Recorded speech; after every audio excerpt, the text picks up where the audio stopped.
the Church on the Rock.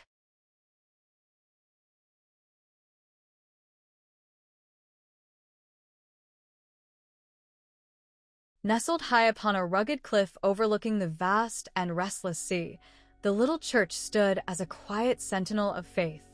Known to the coastal villagers as the Rock, it was a place where broken hearts found solace and weary souls were renewed. Years ago, the church had been little more than a vision. Pastor Elijah, a man of deep faith and unwavering determination, felt called to build a sanctuary atop the cliffs. The villagers had doubted the wisdom of such a perilous location, fearing storms and the ceaseless pounding of waves below. But Elijah would simply smile and say, "The rock is strong, as is God's love. Here we shall remind everyone that his light endures, even amidst the wildest tempests." Decades passed, and the rock became more than a building. It was the heart of the village. On calm evenings, the bells rang out across the waters, and fishermen paused to bow their heads in prayer. On stormy nights, its light shone like a beacon through the darkness, guiding boats safely to shore and lifting the spirits of those huddled in their homes. One fateful evening, a sudden storm swept in with a fury the likes of which none had ever seen. As howling winds and crashing waves battered the village, the sky grew dark and foreboding.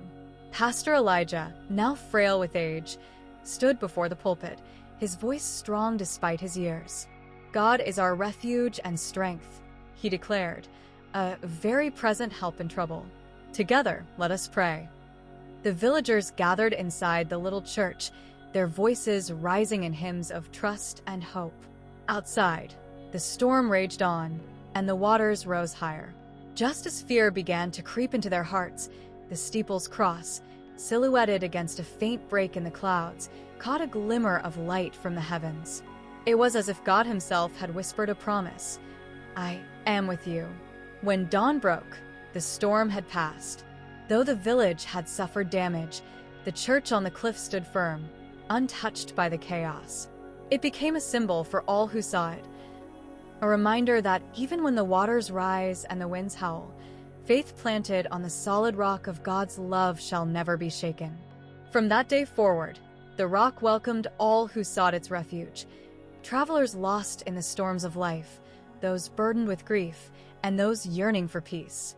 And just as the waves continued to crash upon the cliffs, so too did the church's message endure.